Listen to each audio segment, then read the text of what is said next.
Hello दोस्तों। तो कैसे हैं आप सब लोग। मैं इश्तियाक हुसैन श्रीराम कोचिंग क्लासेस चित्तौड़गढ़ में आपका हार्दिक स्वागत करता हूं। दोस्तों, हमारी कंप्यूटर की एक क्लास हो चुकी थी और इस पहली क्लास में हमने कंप्यूटर का परिचय जाना था, कंप्यूटर का इतिहास जाना था और कंप्यूटर की कार्यप्रणाली को समझा था, यानी कंप्यूटर कैसे कैसे काम करता है ना। तो कंप्यूटर के परिचय में हमने कंप्यूटर का बहुत सारी बातों को जाना। उसके बाद कंप्यूटर की कुछ पीढ़ियों को जाना इसके इतिहास में और किस किस तरह के कंप्यूटर बने थे उसको समझा था। और इसके बाद आज हम फिर से कंप्यूटर की क्लास नंबर 2 लेकर के आए। तो दूसरी क्लास में अपन कंप्यूटर के बारे में और कुछ जानकारी हासिल करेंगे। इसके साथ ही इनपुट डिवाइस क्या होती है इसको भी हम अच्छे से समझने का प्रयास करेंगे।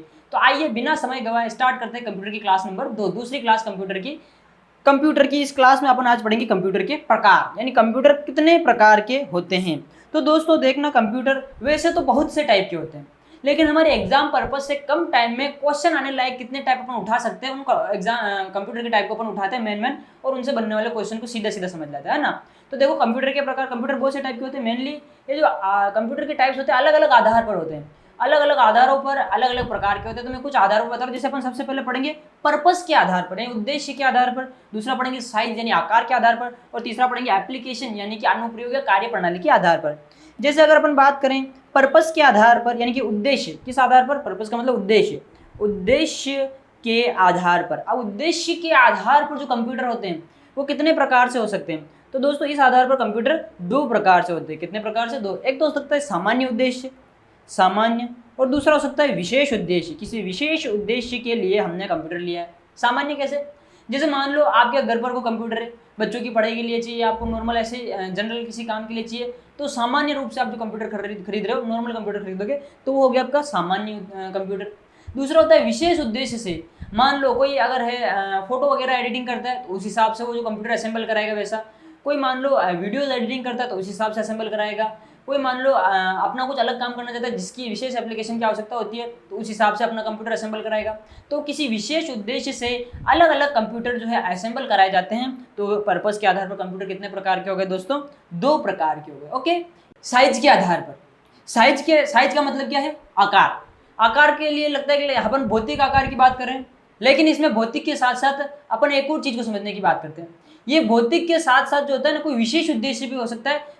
भौतिक के साथ साथ यहाँ पर अपन इसकी क्षमताओं की बात कर सकते हैं कि क्षमताओं के आधार पर ये कंप्यूटर कितने टाइप के होते हैं आकार के आधार पर। तो निम्न कंप्यूटर होते हैं जो अभी कंप्यूटर स्क्रीन पर नजर आ रहे हैं। सबसे पहले मिनी, माइक्रो, मेन फ्रेम और सुपर कंप्यूटर वगैरह।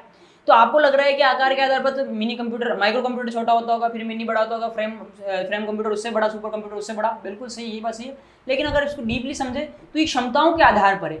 माइक्रो कंप्यूटर की क्षमताएं कम है, मिनी कंप्यूटर की उससे ज़्यादा है, और सबसे ज़्यादा किसकी है? सुपर कंप्यूटर की। तो ये क्षमताओं के आधार पर जो है यहाँ पर अपन बात कर रहे हैं कंप्यूटर के बारे में, क्षमताओं के आधार पर। तो ध्यान रखना दोस्तों, साइज के आधार पर कंप्यूटर कौन कौन से होते हैं। एक तो होता है माइक्रो कंप्यूटर, एक होता है मिनी कंप्यूटर, मेन फ्रेम और सुपर कंप्यूटर। माइक्रो कंप्यूटर सबसे छोटा, तो पूछा जाए आकार के आधार पर सबसे छोटा कंप्यूटर कौन सा होता है? Micro computer. इस तरह से पूछ ले आकार के आधार पर सबसे बड़ा कंप्यूटर कौन सा होता है, तो सबसे बड़ा कंप्यूटर कौन सा होता है? Super computer. आकार के आधार पर यही पूछ ले क्षमताओं के आधार पर सबसे कम क्षमताओं वाला कौन सा होता है, तो माइक्रो कंप्यूटर। और सबसे अधिक क्षमताओं वाला कौन सा होता है, तो अपन बोल सकते हैं सुपर कंप्यूटर। तो चाहे क्षमताओं की बात कर ले चाहे आकार की बात कर ले, तो इसको अपन साइज के आधार पर ही पढ़ते हैं। इसके बाद जो तीसरा आता है वो है एप्लीकेशन, यानी कि अनुप्रयोग कार्य प्रणाली के आधार पर कंप्यूटर कितने प्रकार के होते हैं। तो कार्य प्रणाली के आधार पर कंप्यूटर जैसे हो सकता है तो डिजिटल कंप्यूटर, एक हो सकता है एनालॉग कंप्यूटर, और एक होता है हाइब्रिड कंप्यूटर। तो पर्पस के आधार पर तो अपना समझ लिया, सामान्य और विशेष पर्पस या उद्देश्य हो सकते हैं, तो इसको तो समझने वाली कोई बात नहीं है। अब समझना क्या है? माइक्रो, मिनी, मेन फ्रेम और सुपर कंप्यूटर को समझना है, साथ ही साथ डिजिटल, एनालॉग और हाइब्रिड कंप्यूटर क्या होता है इसको भी समझना है। तो आइए स्टार्ट करते हैं, वन बाय वन सारे कंप्यूटर समझते जाते हैं। बेसिक तो हमने समझ लिया, बेसिक के बाद सबसे पहले बात करते हैं माइक्रो कंप्यूटर की। तो ये जो माइक्रो कंप्यूटर होते हैं, देखना ये कंप्यूटर 1970 के दशक में जो है विकसित हुए थे, और इन कंप्यूटरों में माइक्रो प्रोसेसर का प्रयोग किया जाता है। इन कंप्यूटर को अपन पीसी भी बोलते हैं। ओके, अपना पीसी होता है ना, तो ये पीसी किसको बोलता है? माइक्रो कंप्यूटर को ही बोला जाता है। माइक्रो कंप्यूटर मैंने कल डिटेल से समझाए थे, डेस्कटॉप, लैपटॉप, पामटॉप, नोटबुक और टेबलेट। डेस्कटॉप के बारे में क्या बताया था? जो कंप्यूटर डेस्क पे रख करके चलाए जाते हैं उसको डेस्कटॉप कहते हैं। जैसे आपके घरों में जो कंप्यूटर होता है वो डेस्कटॉप। लैपटॉप बताया था जो गोद में रखकर चलाया जाने वाला कंप्यूटर, दैट इज लैपटॉप, पैरों पर गोद में रख के चलाया जाने वाला। पामटॉप उससे भी छोटा होगा, पामटॉप जो हथेली पर रख के चला, पाल में नहीं हथेली, तो हथेली पर रख के चलाया जाने वाला कंप्यूटर पामटॉप। इस तरह से लैपटॉप से थोड़ा सा छोटा होता है नोटबुक टाइप का, नोटबुक कंप्यूटर। एक होता है टैबलेट कंप्यूटर, जो आपने देखा होगा टैबलेट, जो आपके फ़ोन से तो थोड़ा बड़ा होता है लेकिन लैपटॉप वगैरह से इनसे छोटा होता है, तो ये होते हैं टैबलेट। तो मतलब जनरल अपन कंप्यूटर शब्द से जो तात्पर्य समझते हैं, जो समझते हैं, वो ये माइक्रो कंप्यूटर ही होते हैं। ओके, कंप्यूटर शब्द दिमाग में आते हैं, जिन जिन चीज़ों के बारे में आप सोचते हो, ये सारे माइक्रो कंप्यूटर, जिसको अपन क्या कहते हैं दोस्तों, पीसी कहते हैं। तो यहाँ पर आपके माइक्रो कंप्यूटर कंप्लीट हुए। माइक्रो के बाद अपन क्या पढ़ेंगे, मिनी कंप्यूटर। मिनी कंप्यूटर देखना, ये आपके कंप्यूटर, आपकी स्क्रीन पर जो है ये मिनी कंप्यूटर का एक डायग्राम नजर आ रहा है। आगे समझना मिनी कंप्यूटर के बारे में कुछ बातें। तो दोस्तों अपन अब पढ़ते हैं मिनी कंप्यूटर। माइक्रो कंप्यूटर के बाद पढ़ना है मिनी कंप्यूटर। मिनी कंप्यूटर, ये मिनी कंप्यूटर जो होते हैं, ये बड़ी बड़ी जो कंपनियां होती हैं उनके द्वारा और सरकारी ऑफिस जो है उनमें ये प्रयुक्त किए जाते हैं। सबसे पहला जो मिनी कंप्यूटर बनाया गया उसका नाम क्या है, ये मोस्ट इंपोर्टेंट है, ध्यान रखना। PDP-8 सबसे पहला बनाया जाने वाला मिनी कंप्यूटर है, जिसका विकास 1965 में हुआ था। CDE नाम की कंपनी ने इसका विकास किया था, और इसका पूरा नाम क्या था CDE का, डिजिटल इक्विपमेंट कॉर्पोरेशन। ओके, आपको एक मिनी कंप्यूटर दिखा देते हैं, जैसे ये एक मिनी कंप्यूटर है ना। तो मिनी कंप्यूटर के बारे में आपको पता चला, आकार में तो माइक्रो कंप्यूटर से बड़ा है, आकार के साथ साथ क्षमताओं में भी माइक्रो कंप्यूटर से बड़ा है। जैसे आपको पता है माइक्रो कंप्यूटर था एक टाइम पे एक ही आदमी चला रहा था, अब इस कंप्यूटर को आप देख लो, बड़ी बड़ी कंपनियों में यूज हो रहे, कहने का मतलब एक टाइम में एक से ज़्यादा आदमी चलाएंगे, 8 से 10 लोग भी चला सकते हैं, इससे ज़्यादा भी चला सकते हैं। तो ये हो गया मिनी कंप्यूटर। सबसे पहले विकसित होने वाला मिनी कंप्यूटर कौन सा था, PDP-8। उसके बाद में देखना किसने बनाया था, DEC कंपनी ने इसको बनाया था। मिनी कंप्यूटर के बाद अपन को जानना होता है मेन फ्रेम कंप्यूटर। तो देखना मेन फ्रेम कंप्यूटर का आपको डायग्राम दिखाते हैं, ये रहा मेन फ्रेम कंप्यूटर। ये मिनी कंप्यूटर की तुलना में आकार में भी और बड़ा होता है और क्षमताओं में भी बड़ा होता है। ये जो कंप्यूटर होते हैं ये बड़ी बड़ी कंपनियों और सरकारी सर्वर के लिए प्रयोग किए जाते हैं। इन कंप्यूटर में कंप्यूटर के छोटे छोटे फ्रेम्स बने होते हैं। इन कंप्यूटर्स में माइक्रो कंप्यूटर के तौर पर जो है प्रयुक्त किया जाता है। मेन फ्रेम कंप्यूटर कौन कौन से, तो उसके एग्जाम्पल है IBM 4381 और ICL39, ये सारे CDC साइबर, ये सारे mini computer main frame computer है। ओके, तो मेन फ्रेम कंप्यूटर के बारे में आपको ध्यान रखना है। दूसरी बात, मेन फ्रेम कंप्यूटर इतना इंपॉर्टेंट नहीं है जितना इंपॉर्टेंट आपके लिए है सुपर कंप्यूटर, क्योंकि या तो सबसे लोएस्ट की पूछी जाती है या हाईएस्ट की, बीच में इतने क्वेश्चन बनते नहीं है। तो ये सुपर कंप्यूटर को आपको दिखाएं, तो जो सुपर कंप्यूटर होता है आपके सामने कंप्यूटर स्क्रीन पर नजर आ रहा है। सुपर कंप्यूटर विशेष प्रकार के मोस्ट एडवांस कंप्यूटर होते हैं, जैसे आपको नजर आ रहा है ये। और ये कंप्यूटर आपको बता दूं नॉर्मल लोग काम में नहीं लेते, या कोई कंपनियां वगैरह इसको काम में नहीं लेती, ये विशेष रिसर्च अनुसंधान इनमें काम में ले जाते हैं। जैसे कोई मान लो आपका जो अनुसंधान केंद्र होता है नासा वगैरह, वो लोग इसको काम में लेते हैं। तो देखना दोस्तों, सुपर कंप्यूटर विशेष प्रकार के कंप्यूटर होते हैं और ये दुनिया के सबसे तेज मोस्ट एडवांस कंप्यूटर होते हैं। भारत का पहला सुपर कंप्यूटर कौन सा था, तो उसके लिए आपको इंपॉर्टेंट याद रखना है परम। भारत का पहला सुपर कंप्यूटर कौन सा था, परम। और बता देते हैं विश्व का सबसे पहला सुपर कंप्यूटर कौन सा था, तो इसको ध्यान में रखना, विश्व का सबसे पहला सुपर कंप्यूटर था CDC 6600। अब एक बात ध्यान रखना, ये जो बना था ना सबसे पहला विश्व का सुपर कंप्यूटर, ये जो था ये सफल नहीं हुआ, ये असफल रहा। तो इसके बाद में दूसरा कंप्यूटर बनाया गया विश्व का सफल सुपर कंप्यूटर, वो कौन सा था, क्रे K1S। ये सबसे पहले ये जो था ये तो सफल हुआ, और ये वाला जो था CDC 6600 ये असफल रहा। लेकिन फिर भी क्वेश्चन आ जाए विश्व का सबसे पहला सुपर कंप्यूटर कौन सा था, तो यही टिक करना है CDC 6600। और पहला सफल पूछे तो फिर क्रे के बारे में बताना। ओके, और भारत के बारे में पूछे तो कौन सा है भारत का सबसे पहला सुपर कंप्यूटर, परम भारत का सबसे पहला सुपर कंप्यूटर है। अच्छा, सुपर कंप्यूटर की स्पीड को किससे मापते हैं, तो ध्यान रखना सुपर कंप्यूटर की स्पीड को फ्लॉप्स से मापा जाता है, फ्लोटिंग पॉइंट ऑपरेशन पर सेकंड, ये फ्लोट्स। ये तो किसकी बात हो गई, सुपर कंप्यूटर की। अगर क्वेश्चन आ जाए माइक्रो कंप्यूटर जो होता है, इस माइक्रो कंप्यूटर की स्पीड किससे मापी जाती है, तो दोस्तों ध्यान रखना माइक्रो कंप्यूटर की स्पीड हर्ट्ज में मापी जाती है। किसमें, हर्ट्ज में। तो माइक्रो कंप्यूटर की स्पीड हर्ट्ज में मापी जाती है, जबकि सुपर कंप्यूटर की स्पीड फ्लॉप्स में मापी जाती है। ये हो गए दोस्तों सुपर कंप्यूटर। इसके बाद देखते हैं अपन डिजिटल कंप्यूटर। डिजिटल कंप्यूटर मतलब कंप्यूटर शब्द आपने जैसे सुना, आपके दिमाग में जो कंप्यूटर की इमेज बनी वो सारे डिजिटल कंप्यूटर है। डिजिटल का मतलब होता है ये डिजिट का मतलब क्या होता है, अंक। तो ये अंक पर आधारित होते हैं। अंक का मतलब बाइनरी कोड पर आधारित होते हैं। किस पर होते हैं, बाइनरी कोड या बाइनरी नंबर पर आधारित होते हैं, बाइनरी अंकों पर। अभी बाइनरी नंबर क्या होते हैं, 0 और 1, ये बाइनरी नंबर है। मतलब ये कंप्यूटर जो होते हैं, ये कमांड्स जो होते हैं, कंप्यूटर कैसे समझते हैं, किस भाषा को समझते हैं, बाइनरी कोड को समझते हैं, 0 या 1। 0 या 1 जो होता है हाँ या ना। तो इसकी जो वेव्स होती है ये इस तरह की वेव्स चलती है, इस तरह से। जैसे आपने अगर साइंस के स्टूडेंट रहे हो और आपने अगर फिजिक्स पढ़ी हो, तो फिजिक्स में आपकी जो इलेक्ट्रॉनिक्स होती है उसमें आपको ये बाइनरी नंबर PM संधि डायोड पढ़ाया जाता है। तो वहाँ पर आगे आपको बाइनरी नंबर के बारे में हल्की फुल्की जानकारी दी जाती है। तो ये वो चीज़ है, इस तरह से इनका जो है ग्राफ होता है। और ये यस या नो बस इतना समझते हैं, इसके अलावा कोई नहीं है। ऐसी भौतिक राशि है तो ऑन या ऑफ, तो ये बाइनरी नंबर पर आधारित होते हैं। जैसे मान लो अभी मैंने यहाँ पर लिखा ए, तो ये जो ए लिखा है हम इसको ए समझ रहे हैं, आप लोग इसको ए समझ रहे हैं, लेकिन कंप्यूटर इस चीज़ को नहीं समझता। वो इस निर्देश को किस रूप में सेव करता है, 0 या 1 के रूप में जैसा होता है इसी भाषा में इसको कोडित करके वो सेव करता है। तो ये जो होते हैं ये डिजिट को सेव करते हैं, बाइनरी नंबर्स को सेव करते हैं, इन पर आधारित होते हैं, इसलिए इनको डिजिटल कंप्यूटर कहते हैं। और डिजिटल कंप्यूटर जो है अपन समझ रहे हैं वो नॉर्मल कंप्यूटर। दूसरे कंप्यूटर के बारे में अपन बात करें तो होते हैं एनालॉग कंप्यूटर। ये एनालॉग कंप्यूटर क्या होते हैं, ये एनालॉग कंप्यूटर वो होते हैं जो डिजिटल कंप्यूटर के अलावा भी है ना, डिजिट के अलावा, जैसे भौतिक राशि अभी बता रहा था कि या तो यस या नो को समझ रहे थे बाइनरी वाले, जो एनालॉग कंप्यूटर होते हैं ये अन्य भौतिक राशियों का भी मापन करते हैं जो अलग अलग जिनका मान हो सकता है। तो इनके ग्राफ कुछ इस तरीके से बढ़ते, आयाम इनका ज़्यादा हो सकता है, कम हो सकता है, इस तरह से अलग अलग आयाम की भौतिक राशियों का मापन करने के लिए होता है। तो देखना, जैसे आपको एग्जाम्पल बताऊँ कहाँ पर होते हैं एनालॉग कंप्यूटर, तो जैसे तकनीकी और चिकित्सा क्षेत्र में इनका उपयोग किया जाता है। एग्जाम्पल बताऊँ, जैसे थर्मामीटर है, थर्मामीटर में आप टेम्परेचर माप सकते हो, तो टेम्परेचर की बहुत सारी वैल्यू हो सकती है, कम हो सकता है, ज़्यादा हो सकता है, कैसा भी कुछ हो सकता है। इस तरह से आप अल्ट्रासोनोग्राफी मशीन वगैरह देखते हो तो इनमें अलग अलग वैल्यूज़ होती है ना, जो भौतिक राशियाँ लोएस्ट और हाईएस्ट के अलावा बीच में भी और वेरिएबल वैल्यूज रखती है। तो यहाँ पर ये कंप्यूटर कौन से, एनालॉगस कंप्यूटर। तीसरा अपन बात करते हैं हाइब्रिड कंप्यूटर, और हाइब्रिड कंप्यूटर चिकित्सा के क्षेत्र में उपयोगी होते हैं। हाइब्रिड कंप्यूटर कौन से होते हैं, digital computer plus analog computer. Digital computer plus analog computer ये होते हैं हाइब्रिड, यानी दोनों का सम्मिश्रण है। यहाँ पर डिजिटल कंप्यूटर के कैरेक्टर्स भी होंगे और एनालॉग वाले के कैरेक्टर्स भी होंगे, वो हाइब्रिड।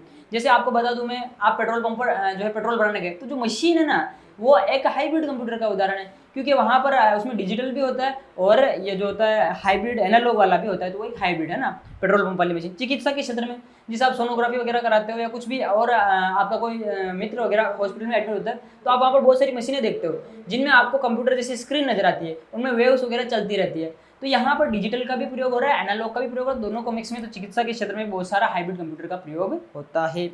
ओके, आगे बढ़ जाते हैं। ये हो गई कंप्यूटर की सामान्य जानकारियाँ। आगे देखते हैं अपन कंप्यूटर का संगठन, यानी कंप्यूटर कैसे कैसे बनना है। तो देखो, संगठन समझने से पहले मैंने आपको कंप्यूटर की कार्य प्रणाली समझा दी थी। क्या थी कार्य प्रणाली, कि कंप्यूटर आईपीओ सिद्धांत पर काम करता है, इनपुट प्रोसेसिंग एंड आउटपुट। कुछ भी डेटा या निर्देश आप कंप्यूटर में इनपुट करते हो, उसके अंदर उस डेटा को प्रोसेस करता है, उसके बाद आउटपुट या रिजल्ट आपको प्राप्त होता है। तो इसके लिए मैं एक ब्लॉक डायग्राम आपको दिखा रहा हूँ, इस ब्लॉक डायग्राम को देखना। जैसे इस ब्लॉक डायग्राम में आप देख रहे हो, यहाँ पर ये इनपुट यानी कि निर्देशों को कंप्यूटर में भेजा जा रहा है और आउटपुट प्राप्त हो रहा है। ये जो बीच का खांचा दिख रहा है दैट इज सीपीयू, ये सीपीयू है। तो सीपीयू के अंदर आप क्या करो, कोई भी डाटा को इनपुट कर रहे हो, इनपुट का मतलब डाटा को अंदर भेज रहे हो। अंदर क्या होता है, अंदर मेमोरी यूनिट होती है। मेमोरी यूनिट स्मृति इकाई, स्मरण इकाई, ये उन चीज़ों को सेव करती है। अगर ये मेमोरी यूनिट कंप्यूटर में ना हो तो कोई भी डाटा जो हम कंप्यूटर में प्रविष्ट करते हैं वो कंप्यूटर में सेव नहीं रह सकता, एक पल के लिए भी सेव नहीं रह सकता। जैसे ही डाला वो खत्म हो गया, जैसे ही डाला डाटा खत्म हो गया। लेकिन मेमोरी यूनिट ऐसा नहीं होने देती। दूसरी होती है इसमें कंट्रोल यूनिट। कंट्रोल यूनिट क्या करती है, इस पूरे काम को कंट्रोल करती है, कंप्यूटर को कंट्रोल करती है। एक होता है अर्थमेटिक लॉजिक यूनिट, तो यहाँ पर ये लॉजिकल अर्थमेटिक प्रोसेसिंग वगैरह इसमें चलती है। ALU होता है, ये CU होता है, और ये मेमोरी यूनिट। तो इन सारों का कोऑर्डिनेशन होता है, ये आपस में कोऑर्डिनेशन में काम करती है, नहीं कि ये अलग काम कर रहा है, ये अलग काम कर रहा है, ऐसा नहीं। ये इसके अंडर में, ये इसके अंदर, ऐसे इनमें कोऑर्डिनेशन होता है। और इसी चीज़ को अपन क्या बोलते हैं, प्रोसेसिंग। तो इनमें कोऑर्डिनेशन से क्या होती है, प्रोसेसिंग होती है। उस प्रोसेसिंग के बाद हमको क्या प्राप्त होता है, आउटपुट प्राप्त होता है। तो ये कंप्यूटर का ब्लॉक डायग्राम, मतलब अगर हमको पूरा कंप्यूटर पढ़ना है तो हमको इनपुट के बारे में पता होना चाहिए, आउटपुट के बारे में पता होना चाहिए, और CPU सेंट्रल प्रोसेसिंग यूनिट के बारे में पता होना चाहिए, है ना। इस CPU का पूरा नाम क्या होता है, सेंट्रल प्रोसेसिंग यूनिट। अब देखना इनपुट की बात करते हैं। तो इनपुट यूनिट यानी जो डाटा को अंदर प्रविष्ट करा रहे हैं, आउटपुट जिससे हम डेटा प्राप्त कर रहे हैं, सूचनाएं प्राप्त कर रहे हैं ना। तो अब इन चीज़ों को अपन समझते हैं। सबसे पहले आज अपन इनपुट डिवाइस पढ़ते हैं। क्या पढ़ते हैं, इनपुट डिवाइस, यानी कि वो डिवाइस, इनपुट डिवाइस किसको बोलते हैं, वो डिवाइस जिस सूचनाओं को या डेटा को कंप्यूटर के अंदर प्रविष्ट कराया जाता है, उन डिवाइस को अपन क्या कहते हैं दोस्तों, उनको अपन इनपुट डिवाइस कहते हैं। इनपुट डिवाइस जिस सूचनाएं कंप्यूटर के अंदर प्रविष्ट कराई जाती है। इनपुट डिवाइस कौन कौन से होते हैं, बहुत से होते हैं। जैसे सबसे पहले बात करते हैं माउस की। माउस क्या होता है दोस्तों, माउस जो है आप सबने देखा है कंप्यूटर पे, जो ये वाला आपको चित्र नजर आ रहा है, ये माउस। इस माउस के बारे में ध्यान रखना, इसमें 2 या 3 बटन होते हैं। जैसे आपको यहाँ पर नजर आ रहा है, ये यहाँ पर ये लेफ्ट बटन, इस तरह से इधर होता है ये राइट बटन, और बीच में स्क्रॉलिंग बटन होता है जिसको आप स्क्रॉल करके ऊपर नीचे किसी भी पेज पर जा सकते हो। इसके बाद देखना माउस जो होते हैं ना, ये माउस अलग अलग प्रकार के हो सकते हैं। जैसे आप एक देखते हो मैकेनिकल माउस, ये मैकेनिकल माउस अब नहीं चलते, ये पुराने हैं, दैट इज ओल्ड। पहले चलते थे, अब नहीं चलते मैकेनिकल माउस। क्या होता है मैकेनिकल माउस में, देखना है जैसे माउस होता है, माउस के नीचे की साइड में एक बॉल लगा होता है, और जब माउस को चलाते हैं उस टाइम पे कहीं पर तो बॉल मूव होता है, जिसके कारण जो कर्सर पॉइंट होता है, जो आपका माउस पॉइंटर होता है, वो कंप्यूटर की स्क्रीन पर घूमता है। दूसरी अपन देखते हैं ऑप्टिकल माउस। ऑप्टिकल माउस जो अभी चल रहे हैं ये नए वाले आजकल तकनीकी, यहाँ पर क्या होता है ऑप्टिकल माउस में एक लाइट होती है, माउस को उठा के देखना उसके नीचे एक लाइट लगी होती है, और वो लेजर एलईडी होती है, एलईडी लाइट होती है, उसकी वजह से जो है ऑप्टिकल माउस कार्य करता है। तो देखना माउस में क्या होता है कि यहाँ पर अपन जैसे ही माउस को मूव करते हैं, कंप्यूटर स्क्रीन पर माउस पॉइंटर मूव करता है, तो माउस पॉइंटर इसकी वर्तमान स्थिति को कंप्यूटर स्क्रीन पर दर्शाता है। इसके जरिए अपन जैसे क्लिक करते हैं तो जो चाहे वो कार्य कर सकते हैं, जिस फाइल को चाहे ओपन कर सकते हैं। तो कहने का मतलब माउस के जरिए अपन डेटा को है जो कंप्यूटर में प्रविष्ट करा सकते हैं।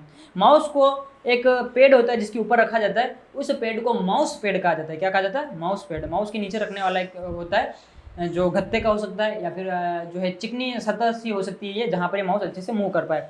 ओके, ये माउस के बारे में थी जानकारी। आगे बढ़ जाते हैं। माउस के बाद अपन पढ़ते हैं अब कीबोर्ड। कीबोर्ड आपने सबने देखा है, या फिर कंप्यूटर आपकी मोबाइल स्क्रीन पर रहा कीबोर्ड। अब देखना कीबोर्ड के बारे में जानना। पहले बताया जाता था कि जो कीबोर्ड है वो टाइपराइटर जैसा होता है, लेकिन आजकल बताना पड़ता है कि जो टाइपराइटर होता है वो कीबोर्ड जैसा होता है। कैसे? मतलब पहले के ज़माने में टाइपराइटर काम में आते थे, तो किसी को बोलते कीबोर्ड कि तूने टाइपराइटर देखा ना, उसके जैसे कीबोर्ड होता है। आज बताते तुमने कीबोर्ड तो देख रखा है ना, उसके जैसे ही टाइपराइटर होता है। मतलब कीबोर्ड देखने में ज़्यादा मिलते हैं ना आजकल। हाँ, तो कीबोर्ड में जो होते हैं, कीबोर्ड के लिए ध्यान रखना, कीबोर्ड पर अलग अलग बटन्स होते हैं, और यहाँ पर बटन्स को अपन टाइप करके कुछ भी सूचना जो होती है वो कंप्यूटर के अंदर भेज सकते हैं। जैसे देखना कंप्यूटर के ऊपर कुल बटन कितने होते हैं ना, कुल बटन्स कंप्यूटर के ऊपर सॉरी कीबोर्ड के ऊपर कितने बटन्स होते हैं कुल, तो कुल कीबोर्ड पर 104 बटन होते हैं। कितने? 104। इसके बाद देखना सबसे लंबा बटन कौन सा होता है कीबोर्ड का, जो आपको कंप्यूटर स्क्रीन पर नजर आ रहा है, आप देख सकते हो, जो स्पेस बार होता है वो कीबोर्ड का सबसे लंबा बटन होता है, ध्यान रखना। इसके बाद प्रकार, अपन किस प्रकार का कीबोर्ड अपन यूज कर रहे हैं, तो बटन के बारे में ध्यान रखना। कीबोर्ड में कुल कितने बटन है? 104। अभी 104 अलग अलग तरह से हो सकते हैं, इनका जो है डिवाइडेशन अलग अलग तरह से होता है। जैसे आप देखते हो ना 0 से लेकर के 9 तक, तो नंबर की यहाँ पर क्या होता है 0 से लेकर 9 तक नंबर होते हैं। फंक्शन कीज होते हैं, जैसे F1 से लेकर के F12 तक फंक्शन कीज होते हैं। ये कंप्यूटर के फंक्शन को रेगुलेट करते हैं। जैसे F5 को क्लिक किया दबाया जो है आपने, तो कंप्यूटर रिफ्रेश हो जाता है। F1 को दबाया तो कोई भी हेल्प वगैरह आपको चाहिए तो उसके लिए टैब खुल जाता है। इस तरह से आपके 12 फंक्शन कीज होते हैं। उसके बाद कुछ कंट्रोल कीज होती है जिसकी वजह से अपन इसको कंट्रोल करते हैं। इसके बाद देखना कुछ जो है आपके एरोज हो सकती है, जैसे राइट एरो, ये लेफ्ट राइट ऊपर नीचे, इसके लिए कुछ एरोज बटन दिए होते हैं। हाँ, सबसे लंबा बटन कौन सा होता है ये आपको ध्यान रखना है। तो सबसे लंबा बटन स्पेस बार होता है। कंप्यूटर कीबोर्ड का सबसे लंबा बटन ये जो आपको नजर आ रहा है ये वाला, ये स्पेस बार है। ओके, अभी एक और चीज़ देखना दोस्तों, अगर आपने कीबोर्ड पर नज़र डाली हो तो कीबोर्ड पर जैसे ऐसे अल्फ़ाबेट लिखा होता है ना, ऐसे नहीं होता ABCDE, इस तरह से नहीं होता। कीबोर्ड के अंदर जो व्यवस्था होती है, आप इस कीबोर्ड पर नज़र डालो, ये क्या लिखा हुआ है Q, फिर W, फिर E, फिर R, फिर T, फिर Y, इस तरह से लिखा हुआ है। तो पूछा जाए आजकल किस प्रकार का कीबोर्ड काम में लिया जा रहा है, तो आपको नजर आ रहा है ये क्या लिखा हुआ है QWERT। हमने आजकल किस प्रकार के कीबोर्ड काम में लिए जाते हैं? क्वेर्टी टाइप के। किसके? क्वेर्टी प्रकार की कीबोर्ड आजकल काम में लेते हैं ना। आप बहुत बार रटते हो कि क्वेर्टी कीबोर्ड, क्या रटना नहीं है, देखो इसके अंदर जो सीक्वेंस दे रखा है ना, इसी आधार पर इसका नाम पड़ा, क्वेर्टी कीबोर्ड यूज में लेते हैं। ये तो हो गई कीबोर्ड से संबंधित सामान्य जानकारी। अगर डिटेल से पढ़ा जाए तो कीबोर्ड की हर की का फंक्शन पढ़ेंगे, इसमें 2 क्लासें पूरी हो जाएगी। लेकिन उसके हम आपको PDF नोट्स अवेलेबल करा देंगे और आप वहाँ से इन चीज़ों को देख लेना। अभी जो मेन चीज़ें थी हमने कीबोर्ड के बारे में बताई। इसके बाद देखना आपको एक जानकारी देता हूँ, जैसे एक शब्द होता है टाइपराइटर। टाइपराइटर है ना, तो आप टाइपराइटर को टाइप करते हो ना, तो आप देखना जैसे कीबोर्ड का ये वाली जो आपको लाइन नजर आ रही है, ये वाली, आप पूरा टाइपराइटर शब्द टाइप करोगे तो सारे जो है ना अल्फ़ाबेट्स आपको इसी लाइन में मिल जाएंगे। ये इस पहली लाइन में कंप्यूटर पर टाइपराइटर टाइप होने वाला सबसे लंबा शब्द है। ये जीके के बारे में कुछ बताया मैंने आपको। आगे बढ़ जाते हैं। यहाँ पर अपने कीबोर्ड को जान लिया। कीबोर्ड के बाद अगली चीज़ अपन क्या जानते हैं? जॉयस्टिक। ये रही जॉयस्टिक। क्या होती है जॉयस्टिक? ध्यान रखना, ये जो जॉयस्टिक होती है ये एक इनपुट डिवाइस है और इसके द्वारा गेम खेला जाता है। गेम खेलने में काम में आती है। किसमें? गेम। जो बच्चे गेम्स वगैरह खेलते हैं ना कंप्यूटर में, तो यहाँ पर क्या होता है, इसका हैंडल, तो इस हैंडल को पकड़ के इस तरह से अपन इसको जैसे मूव कराते हैं उसके अकॉर्डिंग कंप्यूटर में दिशा निर्देशन किया जाता है। तो इससे दिशा निर्देशन किया जाता है। क्या किया जाता है? दिशा निर्देशन। ओके, तो ये दिशा निर्देशन किया जाता है और ये जो है एक तरह से बोल सकते हैं पॉइंटर डिवाइस। जैसे माउस है ना, आप माउस को पकड़ के इधर उधर मूव करा रहे हो, तो माउस को इधर उधर मूव कराने से क्या होता है, वो कर्सर इधर उधर जा रहा है। इस तरह से आप जॉयस्टिक से भी क्या कर रहे हो? दिशा निर्देशन। तो जॉयस्टिक की बात कर लो प्लस माउस की बात कर लो, तो जॉयस्टिक और माउस जो होते हैं ये पॉइंटर डिवाइस है। कैसी डिवाइस है? Pointer device. ये ध्यान रखना है जॉयस्टिक के बारे में। चाहे ये क्वेश्चन आ जाए कि निम्न में से कौन सा उपकरण गेम खेलने का काम आता है, तो जॉयस्टिक टिक करना है। चाहे पूछ लिया जाए जॉयस्टिक क्या काम आता है, तो आंसर टिक करना है गेम खेलने का, बस इतना ही क्वेश्चन यहाँ से बनता है। अगला अपन देखते हैं जैसे स्कैनर। कंप्यूटर स्क्रीन पर आपको नजर आ रहा है स्कैनर। स्कैनर आप सभी ने देख रखा है, क्या होता है स्कैनर? ये एक मशीन होती है जिसके द्वारा हम किसी भी मान लो फोटो वगैरह को या किताब पुस्तक के पेज को स्कैन करके कंप्यूटर में ले सकते हैं। जैसे मान लो आपके पास आपकी एक फ़ोटो है, अब इस फोटो को आपने स्कैनर पर रखा तो स्कैन होकर के कंप्यूटर में चली गई। अब आपके पास जो फोटो थी उसको आप छू सक रहे, महसूस कर सकते हैं, दैट इज हार्ड कॉपी। लेकिन ये फोटो स्कैन होकर कंप्यूटर में चला गया, अब आप उसको छू नहीं सकते, है ना, तो ये सॉफ्ट कॉपी हो गई। तो आप बाहरी डेटा को कंप्यूटर में प्रवेश करा सकते हो स्कैनर के जरिए। ये जस्ट लाइक फोटोकॉपी की जो मशीन होती है ना उसके जैसे ही दिखता है। अब देखना जो स्कैनर है, ये स्कैनर इनपुट डिवाइस से ध्यान रखना है, और ये जो है लिखित सामग्री को भी ले सकता है, किसी फोटो को भी कंप्यूटर के अंदर इनपुट कर सकता है।